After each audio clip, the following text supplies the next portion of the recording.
This chase alone in and of itself has been miraculous that no one has been hit at this point. Bad boys, what you gonna do?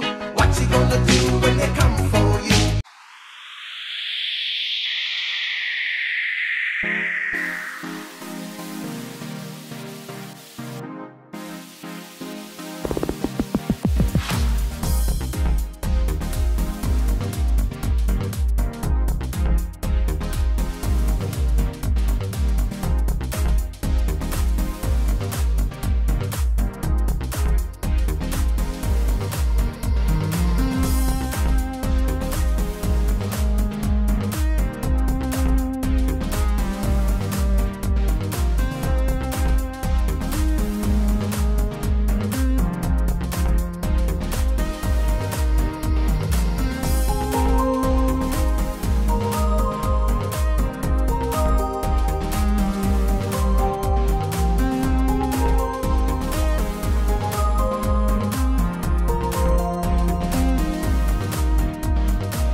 Yeah, we've seen them fly by the vehicle and try and get up ahead, and then, you know, basically they're just trying some strategy to get the people ahead, maybe to clear back, or they get an off-ramp secured or something like that.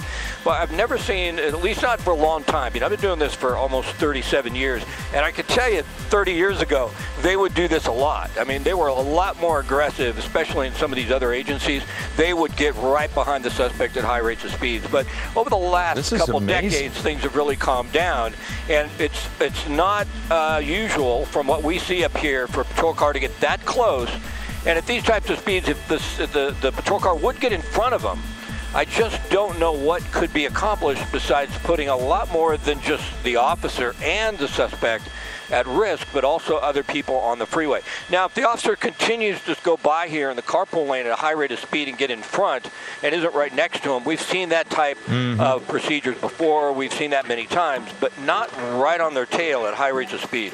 Well, and also, the officer now has a better look ahead from there, because you noticed he kept creeping to the left. I mean, maybe he was trying to see around the truck a bit, but there's more. He might be trying to observe what's going on in the cab of the vehicle as well, just to get a better look. We don't know, but it was unusual to see that. You know, I was thinking that as well. You know, but like I said, there's a lot of times we follow these things and we have only limited information. We don't have everything the police have. And, you know, maybe there's a kidnapping. I mean, I hate to speculate and just throw things out, but that would explain why. Okay, here we're getting some more information now, and it's starting to bear light on what we're seeing. There's a female passenger that is the victim, so it's almost like a kidnapping situation here.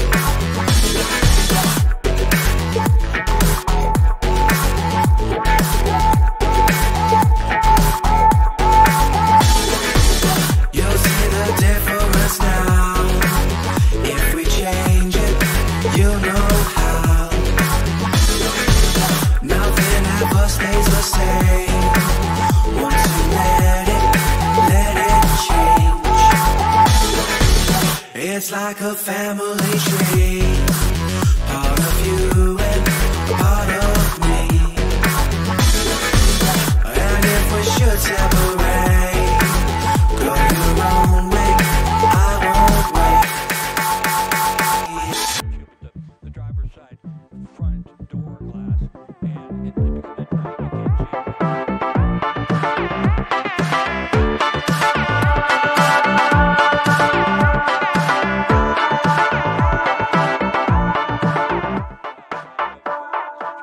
Bring the funk back.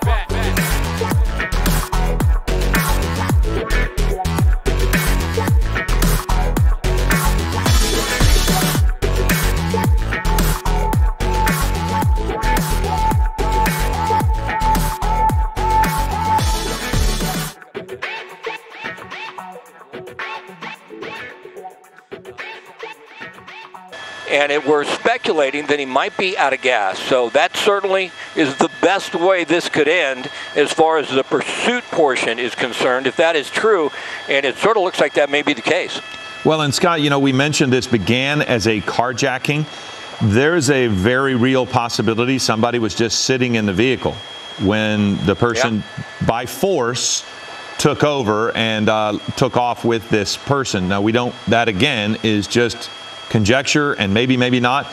Maybe this person saw the officer and now realized, okay, this is, because that officer was right on the shoulder or right on the back bumper. So maybe this person finally has been shaken into reality, but it is certainly possible they could be running out of gas. But it does seem as if they're still going 30 miles an hour. I think they would have slowed completely down by now without gas.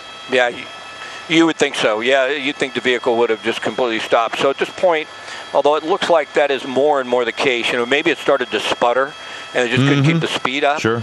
And then slowly started to stop. It's been a long time since I ran a car out of gas. I'm not sure. Not me. It runs on fumes for a few minutes. That's for sure.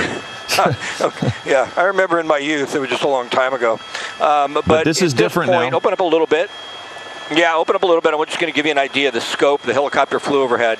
3 patrol cars behind. You can go back in. This is right before the Firestone Boulevard off-ramp on the southbound side of the 5.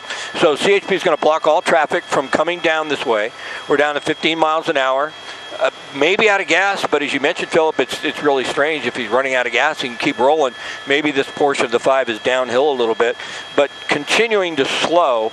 Patrol cars right behind, and things really get dicey here. So you've got the freeway shut down, you've got CHP behind the vehicle, you've got a suspect in there with a female victim. We don't know her condition. It looks like the hands are out of the vehicle.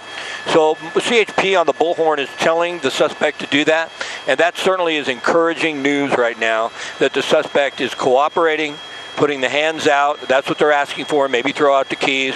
And then they'll slowly get the individual out of the vehicle. If he cooperates, they'll get him down. Almost looks like something might have been, it was a bird that flew by. I thought something might have been thrown out of the window, but that's not correct. But we'll open up a little bit. Things can get dicey in a situation like this. It looks like the right door is opening up. And also, can you imagine the fear for the passenger? You heard about? If this is a victim, this person's got to be terrified. It's also important to note, Scott, the 5 freeway southbound is going to be greatly affected for some time. It might mess up the afternoon commute for people if this is, depending on the length of this investigation. Yeah. But certainly anybody going southbound on the 5 in the next few minutes is going to want to find an alternate route. Yeah, in the short term, absolutely. If you know somebody who drives the South 5, you reach out to them, get off, get onto Surface Street, and then join the 5 freeway past Firestone. Get on, down at Carmenita possibly, and that'll help. But you can tell what's happening right now. The suspect, the driver, is down on his knees with his back to the officers. The female victim, they believe, that's the information they have. They're asking her to back up towards the officers. They don't know which is which. They don't know exactly what they're dealing with right now. They want to separate them. They want to make certain that it's clear to approach. They still have to worry about there possibly being more people inside the truck. That has not been cleared yet. But they're going to take the female suspect or the female. We don't know if she's a suspect or a victim at this point. We have some information that maybe she was the victim. They're going to get her first. They're still concerned about the other suspect. If he does have a weapon, he still could be a danger to the officers and to the woman that you see there. As a precaution, they're taking her into custody. They just need to get her safely out of this area, and that's the best way to do it. The officer doesn't want to grab her and turn around and put his back to the suspect. He will back up so he can keep an eye on the suspect or the driver at this point in time. He'll get her clear behind the patrol car. Then they'll take the suspect into custody, and then they'll come down and clear the vehicle before they clear the freeway. One thing about the freeway, though, Philip, because the vehicle's on the shoulder, once they take the suspect into custody, I think they'll open up the 5 pretty quickly. And right now, as you mentioned, the 5 southbound is stopped down past Firestone. It is a complete closure, and you don't want to be on that southbound 5. It's going to be a mess here for the next 20 or 30 minutes, I think, at least 15. They're in the process to take him into custody. If they can clear the vehicle, since it's on the shoulder, they should be able to open up all the lanes fairly quickly. But we still have to see if that's going to be the case. And, Scott, just as an aside, as we wait to see what this person is going to do, how much complying he will do, the northbound side, is it affected as well? I mean, it's probably not shut down, but I got to think that there's some looky-loo slowing going. Oh, not really, huh? Yep. Yeah, this is a portion of the 5 that I talked about, Philip, earlier. They open up so many lanes. You know, people really had a tough time on the 5 freeway during construction. But the portion from the 605 down into Buena Park, you've got like 6 lanes in both directions. And traffic through here has been really moving well since they finished that, or a portion of it. So the suspect is complying. They'll get him face down. They'll just make sure he can't reach into his shirt and maybe get to a weapon. Guns are drawn. It's a very tense situation. They feel that they can walk up to the suspect, grab his arms, take him into custody. He is complying. So the suspect now is going to be in custody. It looks like the threat is over. Now I want to open up, though, and show you the shot for a moment and talk about what we talked about. The vehicle's on the shoulder, but open up and tilt up a little bit, if you would, for a moment there, Chad. And there's the closure on the 5 southbound. So you don't want to be stuck on that.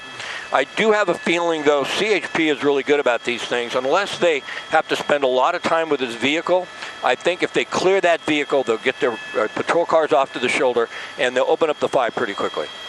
Well, and if the person, if the woman that was in the truck had information and she was not a suspect, and she looks like they gave the all clear there, she could have also helped the process as well by saying, look, there's no one in there. She could have given more information if she was a victim. If she was a suspect,